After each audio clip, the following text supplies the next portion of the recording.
Chers amis, enfin le distributeur de billets automatique est disponible ici au niveau de la place Albert Ier à Eben-Emal. Vous savez que c'est un travail de malade que nous avons mené au niveau du conseil communal pour permettre aux habitants d'Eben-Emal d'avoir accès à de l'argent liquide. Alors je voudrais très simplement revenir sur ce dossier qui nous occupe depuis 3 ans au niveau du conseil communal.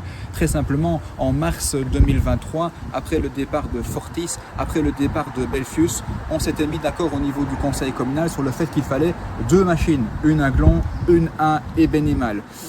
On a eu différentes discussions avec le secteur bancaire et en septembre 2023, le secteur bancaire nous a dit non, ce sera une seule machine et ce sera alors uniquement du côté de Glon, la machine Bateau-Pain qui est d'ailleurs aujourd'hui en activité. À l'époque, je m'en suis ému, j'ai interpellé la majorité Bassange-Domain, je leur ai dit mais les gars, qu'est-ce qu'on fait pour Eben-Emal pour ne pas les laisser sur le carreau? Ils m'ont répondu qu'est-ce que tu veux faire Christopher, c'est le secteur bancaire, c'est pas nous, on ne sait rien faire. J'ai donc mené différentes recherches, j'ai contacté différentes communes, notamment Rixensart, notamment Morcel au niveau de Flandre occidentale, mais également Serein, et je me suis rendu compte qu'ils faisaient ce type d'initiative qui est derrière moi, des distributeurs de billets privés financés par la commune de Bassange via un partenariat un peu spécifique.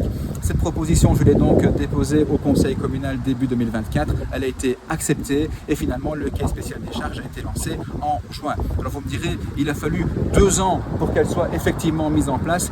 Malheureusement oui, je suis intervenu à de nombreuses reprises sur le sujet au conseil communal pour voir pourquoi ça prenait autant de temps. Je pense que la gestion catastrophique de ce dossier par la majorité Bassange-Domain ne doit pas nous faire oublier le plaisir qu'on a aujourd'hui d'avoir un résultat concret pour les habitants. Ce sera bientôt en activité. Il reste à connecter la machine avec Reza et nous sommes au niveau de l'opposition très fiers de ce travail, très fiers d'avoir pu faire changer les choses sur un dossier aussi positif pour les habitants d'Eben-Emal.